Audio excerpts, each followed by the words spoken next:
Hi, my dear students. I hope you guys are doing well. So, in this quick video, we are going to make a solid 60 days plan to ace GIPMAT. Let's get started. My name is Juhi Narula. तो देखिए हमने previous videos में बता दिया है आपको कि जिपमैट का एग्जाम स्ट्रक्चर कैसा रहता है तो यहाँ हमारा फोकस रहेगा एक स्ट्रैटेजिक प्लान बनाने का राइट तो हम अगर अपने वीक वाइज डिस्ट्रीब्यूशन करें तो हम बहुत लॉजिकली अपने वीक्स को डेडिकेट करेंगे फॉर स्पेसिफिक गोल्स सो जो हमारा वीक 1 to 4 रहेगा वो हमारा कॉन्सेप्ट स्ट्रेंथनिंग और स्पीड बिल्डिंग के लिए रहेगा जितने स्ट्रॉन्ग आपके फंडामेंटल्स होंगे उतना आप बढ़िया तरीके से एग्जाम में परफॉर्म करेंगे तो इसको कभी भी हल्के में मत लीजिए कई बार हम बहुत ज्यादा स्पीड कैलकुलेशंस पे या क्विक शॉर्टकट्स पे फोकस करने लग जाते हैं without having a strong foundation so please don't absolutely miss to build a strong foundation, right? उसके बाद जो fifth and the sixth week है वो इंटेंसिव प्रैक्टिस और सेक्शनल टेस्ट के लिए है और जो वीक 7 और 8 रहेंगे वहां पे हम फुल लेंथ मॉक्स लेंगे और फाइनल स्ट्रैटेजी अपने लिए डिकोड कर लेंगे which will be the short one हमारी personalised which helps us ace the exam right तो आपको 3 से 4 घंटे पर डे देने हैं और 5 से 6 घंटे every weekend so this is how the distribution should be in terms of time अब एग्जाम सर पर है तो आई एम श्योर इतना टाइम तो आप निकालेंगे ही राइट चलिए आगे बढ़ते हैं तो जो हमारे फोकस एरियाज रहेंगे in first and the second week like I told you it will be for concept building and basics तो आपके क्यूए के बेसिक्स सॉलिड होने चाहिए बेसिक ग्रामर रूल्स वोकैबुलरी पता होनी चाहिए रीडिंग कॉम्प्रिहेंशन की जो स्ट्रैटेजीज हैं मैपिंग की क्वेश्चन अंडरस्टैंडिंग की प्रोसेस ऑफ एलिमिनेशन की उससे आप फैमिलियर होने चाहिए पैराजम्बल्स के आपको रूल्स पता होने चाहिए राइट तो ये आपको काम करना है बहुत सारा कंटेंट हमारा यूट्यूब वीडियोस पे भी अवेलेबल है और अगर आप बैच के हैं हमारे किसी बैच में जुड़े हुए रहे हैं तो आप जाके वापस वीडियोस भी रिवाइज कर सकते हैं राइट लॉजिकल रीजनिंग और डेटा इंटरप्रिटेशन के कॉन्सेप्ट पे काम करना शुरू करिए तो आप फोकस एरियाज रख सकते हैं जैसे दिन में आपने एक टॉपिक पिक कर लिया और उसके 15 क्वेश्चंस प्रैक्टिस कर लिए DILR में आपने 5 पजल्स या 5 सेट्स पर डे कर लिए VA में 2 RCs रेगुलरली प्रैक्टिस करिए 10 ग्रामर या वो कैप बेस्ड क्वेश्चंस करे राइट अब आज आपने ग्रामर पिक कर लिया तो next day you can strategise and pick vocabulary based questions next day you can do 10 para jumble questions next day you can do 10 para summary questions इसी तरीके से एक लॉजिकल वाइज साइकिल बनाते जाइए ताकि आप हर टॉपिक को कंफर्टेबली कवर कर सकें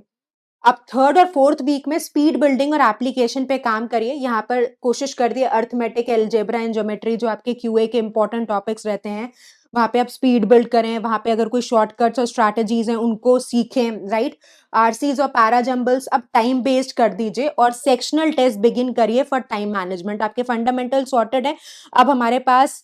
इंपॉर्टेंट गोल क्या है कि हम एक्यूरेसी अचीव करें in the set given time right so that's important तो जो फोकस एरियाज रहेंगे 20 to 25 मिक्स्ड क्वेश्चंस करते रहिए यहाँ पर वीक टॉपिक्स पे ज्यादा फोकस करिए इससे आपने रियलाइज किया कि आपका एल्जेब्रा तो स्ट्रांग है पर अर्थमेटिक के सवाल नहीं निकलते तो अर्थमेटिक पे ज्यादा टाइम दीजिए राइट तो इस तरीके से ऐसा मत करिए कि जो स्ट्रांग टॉपिक है उसको बिल्कुल छोड़ दिया उस पर भी मेहनत करिए but focus on your weak areas more right DILR के आप डिस्ट्रीब्यूशन कर सकते हैं that you pick 2 DI sets and 5 reasoning questions अब BA में 2 RCs कर लिए 5 पैराजम्बल्स कर लिए 10 वोकैब ग्रामर बेस्ड क्वेश्चंस कर लिए हर तीसरे दिन आपने एक सेक्शनल टेस्ट दे दिया तो इससे क्या मोमेंटम बना रहेगा प्रिपरेशन बढ़िया चलती रहेगी कॉन्सेप्ट बिल्डिंग में ओवरकमिंग वीक एरियाज में और टेस्ट टेकिंग स्किल्स में एक बैलेंस बना रहेगा नेक्स्ट अगर हम फिफ्थ और सिक्स्थ वीक की बात करें तो this is for advance practice and time management तो अब यहाँ पर आपको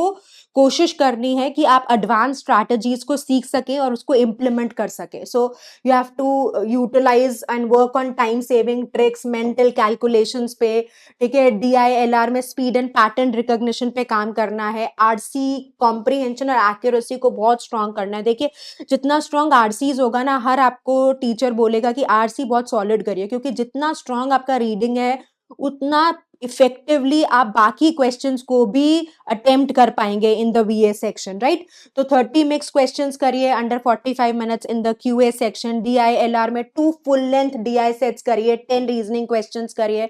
राइट और VA में 2 RCs तो पकड़ के रखिए प्लस 10 सेंटेंस करेक्शन पैराजम्बल्स के क्वेश्चंस वोकैबुलरी के क्वेश्चंस पैरा समरी के क्वेश्चंस इनको ऑल्टरनेटली करते रहिए ठीक है अब यहाँ पे नंबर ऑफ जो सेक्शनल टेस्ट रहेंगे, there will be 2 sectional test per week, तो हर 3 दिन में आप एक सेक्शनल टेस्ट दे सकते हैं, plus follow it with a strong analysis, जितना सॉलिड एनालिसिस उतना इफेक्टिव इंप्रूवमेंट, राइट। नेक्स्ट अगर हम बात करते हैं वीक 7 एंड 8 की, तो यहाँ पर आपको at least 4+ full length mock test देने अंडर एग्जाम लाइक कंडीशंस, तो इसका ध्यान बहुत रखिएगा कि जितना आप एग्जाम सिमिलर कंडीशंस में काम करेंगे उतना आपके लिए एग्जाम एक्चुअल एग्जाम देना आसान रहेगा। तो हम यूजुअली क्या करते हैं, कंफर्ट जोन नहीं छोड़ते, तो उसको छोड़ना बहुत इंपॉर्टेंट है। Create exactly exam like situation wherever you are appearing for the mocks and ensure that you are exactly in the same bent of mind, right. उसके बाद वीकर टॉपिक्स पे काम करिए, एक एरर लॉग बना लीजिए कि कौन से ऐसे टॉपिक्स हैं जहां पे आप बढ़िया नहीं परफॉर्म कर पा रहे। अगर रीडिंग कॉम्प्रिहेंशन का क्वेश्चन गलत हुआ तो कौन से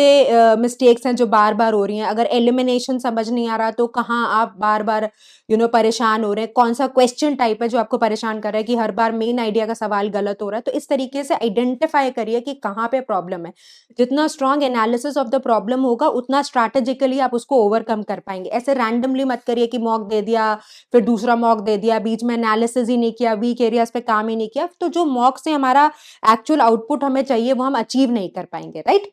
then of course test taking strategies को बहुत इंपॉर्टेंट है आपको पिक करना कि कौन से क्वेश्चन में आपको एक लॉजिकल गेस करना है, कौन से क्वेश्चन को स्किप कर लेना है, कौन से क्वेश्चन को रिविजिट करना है, स्टैमिना एनहांस कैसे करना है, प्रेशर कैसे हैंडल करना है, टाइम मैनेजमेंट कितना क्रूशियल है। तो टेस्ट टेकिंग स्ट्रैटेजीज पे जरूर काम करिए,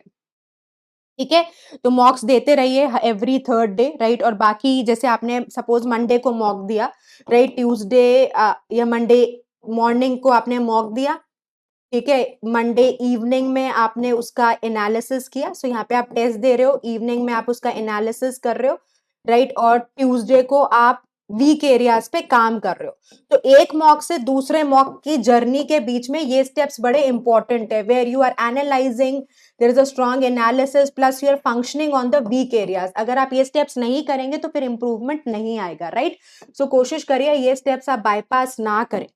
फिर एरर लॉग रिव्यू देखते रहिए कि आपके कौन से एरर्स हैं जो अब कम हो रहे हैं, कौन सी मिस्टेक्स है जो अभी भी परसिस्टेंट है, राइट। तो जब आपके पास एक टेबल रहेगी ना तो आपके लिए इफेक्टिवली इंप्रूवमेंट हो पाएगा, राइट। पर अगर आप रैंडम हवा में काम कर रहे हैं विदाउट मेंटेनिंग एरर लॉग तो आप समझ ही नहीं पाएंगे कि कौन सा चैलेंज ओवरकम हो गया है, कौन सी परेशानी अभी भी एग्जिस्ट कर रही है। तो एरर लॉग जरूर बनाइए। लास्ट मिनट रिवीजन के लिए जरूर अपने क्विक नोट्स हैंडी रखिए जहाँ पे इंपॉर्टेंट फॉर्मूलाज हो, ग्रामर रूल्स हो, एलिमिनेशन टेक्निक्स हो, पैरा जंबल्स को कैसे सॉल्व करना है उसके की पॉइंटर्स हो। सो ये आपको जरूर करना है, राइट। सो इधर फोकस करिए इन द फाइनल 2 वीक्स, और जो लास्ट 3 डेज रहेंगे वहां पे फॉर्मूलाज रिवाइज करते रहिए, vocabulary words grammar rules enhance करते रहिए, राइट। कोई नया मॉक ना लें, right. No new topics, mock analysis and light practice, because at that point of time you can not take a lot of pressure and that doesn't help as well, right. So ये clearly आपको मैंने एक strategical formula दे दिया है to S your exam.